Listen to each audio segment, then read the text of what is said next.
Friends, this is Paritosh and you watching I speak about money. आज हम कुछ सवालों पे डिस्कशन करने वाले हैं जो भी आपने मेरे लास्ट वीडियोस में मुझसे पूछे हैं। उन सवालों पे, कुछ ज़रूरी सवालों पे डिस्कशन कर रहे हैं। तो जो सबसे पहला जो सवाल है वो मेरे स्मॉल कैप फंड की जो वीडियो थी उस पर था कि स्मॉल कैप में ये निवेश करने का बिल्कुल सही समय है। तो जी हाँ, मेरा आंसर स्ट्रेट फॉरवर्ड आंसर इस पर है, जी हाँ, ये बिल्कुल परफेक्ट समय है आपका स्मॉल कैप में निवेश करने के लिए।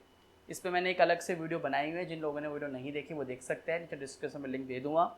जिन लोगों ने वो वीडियो देखी है वहाँ मैंने आपको बताया है कि जब भी लार्ज कैप और स्मॉल कैप की रिटर्न्स कन्वर्ज हो जाए, यानी large cap giving a return higher return than the small cap in the last financial year और in the coming year, in the present year, वो समय आपके लिए परफेक्ट समय है स्मॉल कैप में पैसा निवेश करने के लिए। लॉन्ग टर्म साइकिल की बात करें, हिस्टोरिकल ऑब्जर्वेशन की बात करें, तो ऐसे समय, ऐसा टाइम जब ये दोनों कन्वर्ज हो जाए बहुत कम होता है। और जब भी ये रेशो कन्वर्ज होती है या जब भी दोनों रिटर्न्स कन्वर्ज होते हैं with in a coming 4 years you made returns. इसमें मैंने एक अलग से सेपरेट वीडियो बनाई हुई है। तो जी हाँ, अगर आप स्मॉल कैप में निवेश करने के बारे में सोच रहे हो तो ये बिल्कुल सही समय है आपका स्मॉल कैप में पैसा निवेश करने के लिए। अगर आपकी सर एसआईपी चल रही है तो एसआईपी को कंटिन्यू कीजिए, एसआईपी को रोकिए मत। और अगर आप लमसम निवेश करने के बारे में सोच रहे हो, काफ़ी लोगों ने पूछा था कि लमसम निवेश करें, तो जी लमसम निवेश कर सकते हो, लेकिन take staggered approach. What I mean to say कि सर स्टैगर्ड अप्रोच का मतलब ये है कि सारा पैसा लमसम अभी नहीं लगाना, because we know market is very overheated और कभी भी मार्केट करेक्शन फेस में आ सकता है। और स्मॉल कैप हो, मिड कैप हो, हर कैटेगरी अपने मार्केट को तो फॉलो करती है। तो अगर करेक्शन होता है तो डेफिनेटली स्मॉल कैप भी फॉलो करेगा। तो इसलिए स्टैगर्ड अप्रोच लीजिए। The best way what you can do, you can go with STP, systematic transfer plan. मैं इसको उदाहरण के तौर पे समझा सकता हूँ कि आपको क्या कर सकते हो। मान लीजिए sir HDFC small cap fund में निवेश करना है आपको। जस्ट मैं यहाँ पे सिर्फ फंड को यहाँ पे आपको समझाने के लिए बता रहा हूँ।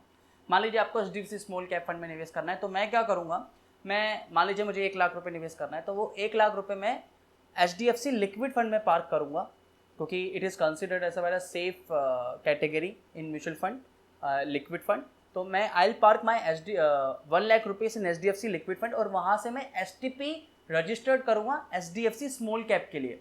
जिन लोगों को STP का कॉन्सेप्ट डिटेल में समझना है वो गूगल करोगे तो आइडिया हो जाएगा। बाकी मैंने आपको थोड़ा सा ब्रीफ बता देता हूँ कि जब लिक्विड फंड में आप निवेश करोगे लमसम, तो वहाँ पे आप इंस्ट्रक्शन दे सकते हो कि मेरा पैसा कितना हर महीने, जैसे SIP होती है आपके अकाउंट से डेबिट होते हैं, ऐसे ही आप STP उसकी रिवर्स है कि आपके लमसम पैसे से डेबिट होगा या स्विच होगा एक स्कीम से दूसरी स्कीम। तो मैंने यहाँ पे लिक्विड से स्मॉल कैप की STP करूँगा। लमसम पैसा यानी मान लीजिए मुझे 1 लाख रुपए लगाना है, 6 महीने के लिए मुझे STP करनी है, तो 15,000 6 महीने तक मेरा HDFC स्मॉल कैप में ऑटोमेटिकली मूव होता रहेगा, स्विच होता रहेगा।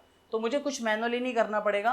तो अगर लमसम पैसा लगाना है तो this is the best thing you can do with your money, with your lump sum money. आप वो सारा पैसा लमसम पार्क कर सकते हो किसी लिक्विड फंड में और वहाँ से HDFC वहाँ से स्मॉल कैप कैटेगरी में मूव कर सकते हो, उसी फंड हाउस के स्मॉल कैप कैटेगरी में। तो ये मुझे लगता है एक बेस्ट ऑप्शन हो सकता है अगर आप लमसम पैसा लगाना है। एक साथ पैसा मत लगाइए, स्टैगर्ड अप्रोच लीजिए और स्टैगर्ड अप्रोच के लिए STP के थ्रू जा सकते हो। तो ये पहला सवाल। दूसरा सवाल जो और कुछ लोगों ने पूछा है कि एग्जिट के बारे में बताइए, एग्जिट स्ट्रैटेजी के बारे में, क्योंकि हमने लमसम फंड और NFT के बारे में भी एक ऑलरेडी वीडियो बनाई हुई थी जिसमें मैंने आपको बताया था कि जब भी मार्केट का लेवल 24 को क्रॉस करता है तो आपको अपना प्रॉफिट बुक कर लेना चाहिए और निकल जाना चाहिए, क्योंकि उसके बाद जो भी पैसा कमा रहे हो आप, जो भी पैसा लगा रहे हो या जितनी भी यूनिट्स कमा रहे हो फंड से, उस पर आपको FD से भी कम रिटर्न्स मिले हैं। ये हिस्टोरिकल ऑब्जर्वेशंस के बेसिस पे मैंने आपको बताया है। तो HDFC स्मॉल कैप कैटेगरी की बात करें तो स्मॉल कैप कैटेगरी में देखो मैं कैसे फॉलो करता हूँ कि आई नेवर कंसिडर इट कि small cap category is a long term investment. Small cap category मुझे एक लॉन्ग टर्म इन्वेस्टमेंट ऑप्शन मैं आपको सजेस्ट नहीं करूँगा। वाई? तो देखो इट इज़ ऑब्जर्व कि स्मॉल कैप में कई बार ऐसी साइकिल्स आई है कि आपने पैसा निवेश करा और 8 साल में भी आपको सेम पूंजी रही है। आपने अभी भी देखा होगा, अगर आप निवेश कर रहे हो तो सिर्फ अभी लास्ट कुछ महीनों से, 2-3 महीने से स्मॉल कैप कैटेगरी में रिटर्न है, लेकिन अगर आप 2015-2016 में पैसा निवेश किया हो तो 2019 तक आपके नेगेटिव रिटर्न थे या जीरो रिटर्न थे या लगभग 2-3% रिटर्न ज़्यादा कमाए हो। ऐसे कई बार साइकिल्स रहे हैं स्मॉल कैप में। 2008 में थी एक बार साइकिल, 2008 जनवरी में आप पैसा लगाते तो 2014 तक आपका सेम रिटर्न्स था, यानी आपने कुछ पूंजी नहीं कमाई थी उस पर। तो ऐसे लॉन्ग टेन्योर में अगर 15-20 साल की बात करें तो ऐसे साइकिल्स कई बार रही है। तो अगर आपका अगर एक फाइनेंशियल गोल है तो उस फाइनेंशियल गोल के लिए मुझे नहीं लगता कि स्मॉल कैप में अलाइन करना चाहिए, बिकॉज यू नेवर नो कि आप किस मार्केट साइकिल में पैसा निकाल रहे हो। तो बेटर ये होता है कि स्मॉल कैप में जब निवेश करें तो स्टैगर्ड स्ट्रैटेजिकली कॉल लीजिए। स्ट्रैटेजी कॉल के लिए काफ़ी सारे टेक्टिक्स है जो मैंने आप में से आपको मैंने लास्ट वीडियो में बताया हुआ है ऑलरेडी कि मार्केट कन्वर्ट हो जाए तो यू मेड रिटर्न्स। तो इस तरीके की कॉल्स लेके आप क्या करते हो, क्योंकि स्मॉल कैप एक टर्बो चार्ज फंड है, टर्बो चार्ज कैटेगरी है कि आपका जो भी पोर्टफोलियो है अगर उसके रिटर्न्स को बूस्ट करना है तो स्मॉल कैप में निवेश थोड़ा थोड़ा करते रहना चाहिए आपको और स्ट्रैटेजिकली निवेश करना चाहिए। लेकिन एग्जिट करने के लिए देखो बेस्ट ऑप्शन जो मैंने नोटिस किया है, कैटेगरी के एवरेज की बेसिस पे बता रहा हूँ, बाकी आपकी स्ट्रैटेजी अलग हो सकती है। व्हाट आई डू, मैं क्या करता हूँ कि स्मॉल कैप में जब भी मैं इस रेशोज के बेसिस पे या पर्टिकुलर निवेश करता हूँ सही समय देखकर, तो आई एक्सपेक्ट कि मुझे 35% रिटर्न्स मिल जाए। यानी जितनी भी पूंजी लगा रहा हूँ अगर मुझे 35% रिटर्न्स मेरे अचीव हो गए विद इन नेक्स्ट 3 ईयर्स और 4 ईयर्स, तो मैं उस फंड से जो भी मेरा प्रॉफिट है वो बुक कर लेता हूँ, प्रॉफिट बुक कर लेता हूँ। उस पैसे को उठा के मैं फिर सेफ इंस्ट्रूमेंट्स में या उस पैसे को उठा के मैं स्ट्रैटेजिकली अपने एसेट को एलोकेट करता हूँ, लेकिन उस समय मैं अपने प्रॉफिट बुक कर लेता हूँ। ये एक ट्रेंड है कि मैंने यहाँ पे 2005 से लेकर 2020 तक का ट्रेंड देखा हुआ है कि एक एवरेज जो रिटर्न है स्मॉल कैप में आपने लगभग 12-13% के करीब का कमाया है, एक एवरेज, एक साइकिल की बात कर रहा हूँ। तो उस साइकिल में आप अगर एक एक राइजिंग मार्केट की साइकिल की बात करें तो आप 35-36% की रिटर्न आसानी से कमा लेते हो एवरेज। तो जब भी आपके फंड की 35-36% का रिटर्न आपको अचीव हो जाए इस साइकिल के बाद, इस पॉइंट के बाद, यानी कन्वर्ज होने के बाद, तो अपने प्रॉफिट बुक कर लीजिए और वहां से एग्जिट कर लीजिए। क्योंकि स्मॉल कैप में आप लॉन्ग टर्म प्ले मत कीजिए, क्योंकि स्मॉल कैप में आपके फाइनेंशियल गोल अलाइन होने के लिए बहुत रिस्की अप्रोच है। स्मॉल कैप अपने आप में एक रिस्की अप्रोच है और लॉन्ग टर्म में ऐसा नहीं है कि आपको बहुत अच्छा रिटर्न्स मिलेगा, क्योंकि एक साइकिल देखी गई है, कई बार ऐसी साइकिल्स देखी गई है कि आपको 8-8 साल 9-9 साल सेम रिटर्न्स मिले, यानी आपने जो पैसा लगाया, जो पूंजी लगाई, सेम उतना ही पैसा आपको वापस मिल रहा है या नेगेटिव भी मिल रहा है। तो long term you can't play. अगर आपको स्मॉल कैप में निवेश करना ही है, रिस्की अप्रोच है आपकी, तो go with the multi cap funds. अभी तो they will have multi cap category, they will have to keep 25% in small cap mandatorily, mid cap 25% mandatorily. तो लगभग 50% का एक्सपोजर आप ले सकते हो small cap in mid cap का, तो बेटर होगा मल्टी कैप में जाना।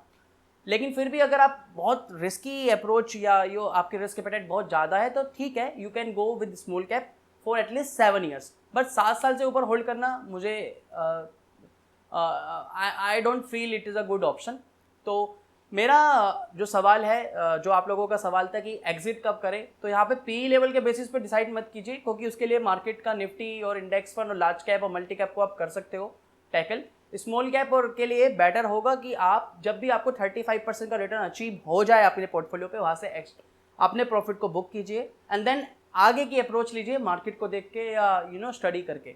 और क्या स्ट्रैटेजी बेसिकली आप ले सकते हो। स्ट्रैटेजिकली बेसिकली मैंने आपको बताया कि मार्केट बहुत ओवर वैल्यूड है तो निकलना है। पी लेवल के बेसिस पर डिसाइड मत कीजिए स्मॉल कैप से निकलने के लिए, एग्जिट करने के लिए, क्योंकि स्मॉल कैप कैटेगरी की जितने भी स्टॉक्स अवेलेबल है 250, वो ऑलरेडी काफ़ी ओवर वैल्यूड होंगे मोस्ट ऑफ द टाइम। उनका जो पी लेवल होगा, पी रेशोस होगा, वो ऑलरेडी बहुत हमेशा मोस्ट ऑफ द टाइम ज़्यादा ही रहेगा। तो आप इस पर किसी तरीके की टेक्निकल कॉस्ट नहीं ले सकते, बिकॉज यहाँ पे स्मॉल कैप में काफ़ी सारे स्टॉक्स ऐसे होंगे जिनकी काफ़ी ज़्यादा बुक वैल्यू से वो वैल्यू पे ट्रेड हो रहे होंगे और स्टिल वो अच्छी अपॉर्चुनिटी होगी। तो ये टेक्निकल कॉल लेनी होगी आपको एग्जिट करने के लिए। पी लेवल के बेसिस पर आप डिसाइड नहीं कर सकते हो। इसके अलावा कुछ लोगों ने पूछा कि सर मिड कैप के लिए भी क्या स्मॉल कैप कैटेगरी वाली अप्रोच लीजिए। बिल्कुल, मैंने आपको लास्ट वीडियोस में भी बताया था कि स्मॉल कैप और मिड कैप दोनों कोरिलेशन में चलते हैं मोस्ट ऑफ द टाइम, और लार्ज कैप के कंपैरिजन में करें तो जब भी स्मॉल कैप और कन्वर्ज होता है लार्ज कैप से, तो मिड कैप भी आपका लगभग कन्वर्ज ही होगा, आप देखोगे। तो अगर small cap large cap was giving a higher return than small cap, तो ये भी देखा गया है कि मिड कैप से भी ज़्यादा रिटर्न ही दे रहा होगा वो। तो आपको मिड कैप में भी सेम ये स्ट्रैटेजी लगानी है कि जब भी दोनों कन्वर्ज हो रहे हैं, मिड कैप में भी आप निवेश कंटिन्यू कर सकते हो, मिड कैप पे भी आप निवेश कर सकते हो। स्मॉल कैप में मैंने आपको इसलिए बताया था क्योंकि स्मॉल कैप में विद इन 4 ईयर्स 5 ईयर्स अच्छे रिटर्न्स कमा लेते हो। मिड कैप में भी ऐसा ही है। तो हाँ, अगर मिड कैप का फंड है आपके पोर्टफोलियो में तो यही सेम अप्रोच आप लगा सकते हो। जिन लोगों ने वीडियो पहली बार देख रहे हैं, आई थिंक उन लोगों ने शायद समझ नहीं आ रहा होगा कि मैं किस डेटा की बात कर रहा हूँ, तो वो वीडियो मैंने नीचे डिस्क्रिप्शन में दी है, वहाँ जाके देख सकते हो। इसके अलावा सर कुछ लोगों ने पूछा है गोल्ड के बारे में कि गोल्ड में इस समय पैसा निवेश करना चाहिए। देखो, इस पर मैं ऑलरेडी 2 वीडियो बना चुका हूँ, और मैंने मई में भी बनाई थी और अगस्त में भी बनाई थी। मुझे लगता है, ये मेरा मानना है, आपका your strategy could be different, आपकी थिंकिंग अलग हो सकती है, आपका परसेप्शन अलग हो सकता है, लेकिन मेरा मानना ये है कि अभी अगर आपको गोल्ड में निवेश करना है तो कीजिए, स्ट्रैटेजिकली कीजिए। आई मीन टू से कि सारा पैसा एक साथ ना लगा के थोड़ा पैसा निवेश करना स्टार्ट कीजिए, क्योंकि मेरा ये एक्सपीरियंस है, और ये मेरे एनालिसिस के बेसिस पर जो मैंने एनालिसिस किए हुए अपने लिए, अपने इन्वेस्टमेंट्स के लिए, मेरा मानना ये है कि गोल्ड कम से कम 60 और 65,000 लेवल दोबारा टच करेगा। और हिस्टोरिकली ये भी ऑब्जर्व किया गया है कि जब भी मार्केट गोल्ड, ऑब्वियसली इक्विटी गिरता है तो gold, mostly investors look for the safe haven, और gold is considered as a safe haven investment, safe asset class अगर मार्केट गोल्ड इक्विटी गिरता है। और ये भी है कि जब भी इंटरेस्ट रेट साइकिल कम है तो भी गोल्ड को एक it is considered as a good investment option. तो मुझे ऐसा लगता है कि अभी भी, क्योंकि मार्केट बहुत ओवर वैल्यूड है, बहुत ओवर हीटेड है, और यहाँ से मार्केट करेक्शन होगा, कब होगा, 1 महीना, 2 महीना, 3 महीना, वी डोंट नो, हमको नहीं मालूम। लेकिन हाँ, जिस वैल्यू पे और जिस वैल्यूशन पे ट्रेड हो रहा है, इक्विटी उसके लिए नहीं है अभी वो लेवल नहीं, वो लेवल ज़्यादा दिन नहीं रहेगा, दिस इज़ श्योर। वो पता है कब गिरेगा, वी नेवर नो, हमको नहीं मालूम है, वी डोंट नो। बट जब ये गिरेगा तो ऑब्वियसली गोल्ड में रिटर्न्स दिखेंगे, और आने वाला टाइम दिवाली का टाइम भी है, गोल्ड की डिमांड भी थोड़ी बढ़ेगी और गोल्ड में रिटर्न्स अच्छे दिखेंगे। अभी इकोनॉमी इस तरीके के सिग्नल दे रही है कि और भी stimulus packages not only in India, across the globe आपको दिखेगा। लेकिन आने वाला टाइम मुझे ऐसा लग रहा है कि गोल्ड में आपको 60 और 65 का लेवल दिखेगा, मतलब रिटर्न्स दिखेगा। बट मैं ये भी नहीं कहूँगा कि सारा का सारा पैसा उठा के गोल्ड में लगाना है, ऐसा नहीं करना है। और गोल्ड में कम से कम 10-15% का एलोकेशन आप रख सकते हो, क्योंकि आपके पोर्टफोलियो को भी हैज करेगा, आपके पोर्टफोलियो को भी, जब पोर्टफोलियो में वोलेटिलिटी को भी हैज करेगा गोल्ड। तो लगाना चाहते हो और गोल्ड में निवेश करना चाहते हो, अगस्त में लगाया तो लॉस हो रहा है, आपको लॉस दिख रहा है आपके पोर्टफोलियो पे, तो थोड़ा सा एलोकेशन धीरे धीरे और इन्वेस्ट करना स्टार्ट कीजिए। 2-3 महीने में एलोकेशन बढ़ाइए अपना गोल्ड का, और जब रिटर्न्स आपको ऑब्वियसली, मुझे ऐसा लगता है कि 1 साल 1.5 साल में आप गोल्ड में रिटर्न्स कमा लोगे, ये मेरी एक्सपेक्टेशन है, आपकी अलग हो सकती है। तो गोल्ड में निवेश कर सकते हो। इसके अलावा कुछ लोगों ने पूछा है कि अगर मैं मतलब 48 ईयर्स का हूँ और 50 ईयर्स का हूँ तो मुझे स्मॉल कैप में 10 साल के लिए निवेश करना चाहिए। दोस्तों देखो, स्मॉल कैप में मैंने अभी बताया कि स्मॉल कैप में लॉन्ग टर्म निवेश करना मुझे एक सही ऑप्शन नहीं लगता स्मॉल कैप में, क्योंकि आपके पास मल्टी कैप कैटेगरी है जहाँ पे पर्टिकुलरली पोर्टफोलियो आपने ऑटोमेटिकली रीजिग होगा, आप वो कुछ करने की जरूरत नहीं पड़ेगी। स्मॉल कैप में 10 साल की साइकिल में एक साइकिल ऐसी होगी, पक्की होगी, कि जब आपका जितना आपने 4 साल में कमाया होगा वो अगले 5 साल आपके रिटर्न्स को कम कर देगा या उसका एवरेज आउट कर देगा। तो आपको ऐसा जाने की जरूरत ही नहीं है, आपको ऐसे 5 साल ही ढूंढने जब आपको निवेश करना है। तो ऐसे 5 साल ढूंढने के लिए मैंने आपको बता दिया कि जब भी लार्ज कैप का रिटर्न ज़्यादा है स्मॉल कैप से, तब आपको स्मॉल कैप में निवेश करना है। तो लॉन्ग टर्म में जाके या लॉन्ग टर्म अपने गोल्स स्मॉल कैप से अलाइन ना करके बेटर होगा लार्ज कैप से करो, मल्टी कैप से करो। मल्टी कैप में भी बहुत सारे फंड्स हैं, जैसे कि पराग पारिक है जहाँ पे इंटरनेशनल एक्सपोजर भी मिल जाएगा। तो इस तरह के फंड्स अवेलेबल है, वहाँ जाके अपने गोल अलाइन कीजिए, सो दैट आपका पोर्टफोलियो भी प्रोटेक्ट रहे। मकसद ये होना चाहिए आपका, जो भी आप पैसा लगा रहे हो, जो भी उस पर एक्यूमुलेटेड कॉर्पस आपका हुआ है वो प्रोटेक्ट रहे, और उसके लिए आपको पीरियडिकली प्रॉफिट बुक करना जरूरी है। आई नो आप में से काफ़ी लोग कुछ कमेंट कर रहे थे कि कंपाउंडिंग का बेनिफिट और क्या बोलते हैं, बेसिकली एवरेजिंग ख़त्म हो जाएगी अगर हम अपना प्रॉफिट बुक करेंगे, और बहुत सारी चीज़ें मैंने सुनी हैं कमेंट्स में। दोस्तों देखो, इस तरीके की बातें आपको बताई जाती है इसलिए आप यकीन करते हैं।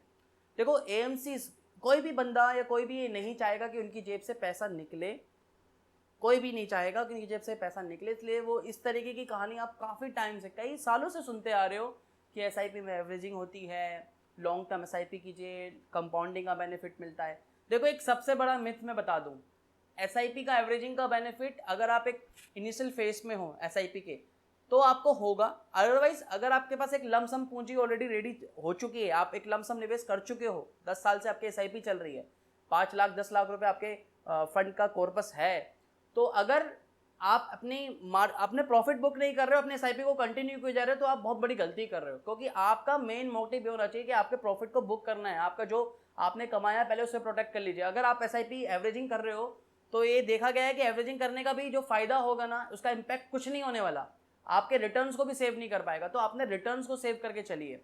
दूसरा जो मिथ है दोस्तों कंपाउंडिंग का, जो बहुत बार सुनोगे, देखो कंपाउंडिंग है क्या? कंपाउंडिंग की डेफिनेशन सिंपल है, जो आपने आई थिंक अपने पेरेंट्स से भी सुनी होगी, आपने पढ़ा भी होगा, 10th 12th में भी पढ़ा होगा, कि जब आप फिक्स रिटर्न्स कमाते हो, उस रिटर्न्स पर जब आपको रिटर्न्स मिलता है तो कंपाउंडिंग मिलती है। ये देखो बात समझिए, एसआईपी हो, म्यूचुअल फंड्स हो, म्यूचुअल फंड्स में रिटर्न्स फिक्स नहीं है। म्यूचुअल फंड के रिटर्न सिर्फ आपके एनएबी के बेसिस पर आपके डिसाइड होते हैं, और एनएबी फिक्स नहीं रहती। ऐसा नहीं है आज 10 से 12 हो गया तो 12 रुपए की एनएबी रहने वाली है, 12 से 10 भी हो सकती है, 9 भी हो सकती है। तो जहां रिटर्न्स आपके फिक्स नहीं है वहां पे कंपाउंडिंग नहीं मिलती है।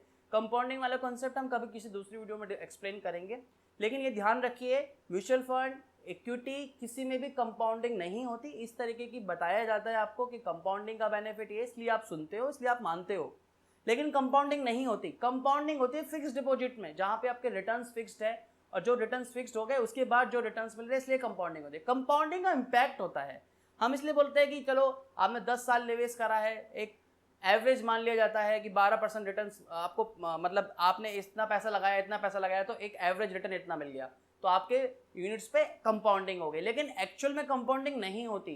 म्यूचुअल फंड्स पे, इन्वेस्टमेंट्स, इक्विटीज में आपकी कंपाउंडिंग नहीं होती, क्योंकि वहां पे रिटर्न्स फिक्स नहीं है। एफडी में सिर्फ कंपाउंडिंग होती है, पहले ये बात ध्यान रखिए। दूसरा एक और सवाल है दोस्तों, मैं आपको बता दूं, आप में से काफ़ी लोगों को नहीं मालूम होगा कि ऐसा क्यों नहीं बताया जाता। आपके मन में सवाल आ रहा होगा कि एवरेजिंग, आपने बहुत बार सुना होगा कि एवरेजिंग कर लीजिए, एवरेजिंग होगी एसआईपी की, कंटिन्यू कीजिए, और कंपाउंडिंग, ये सारी कहानियां सुनी होगी। एएमसीज एग्जिट करने के लिए या प्रॉफिट बुकिंग करने के लिए क्यों नहीं बोलती है आपको?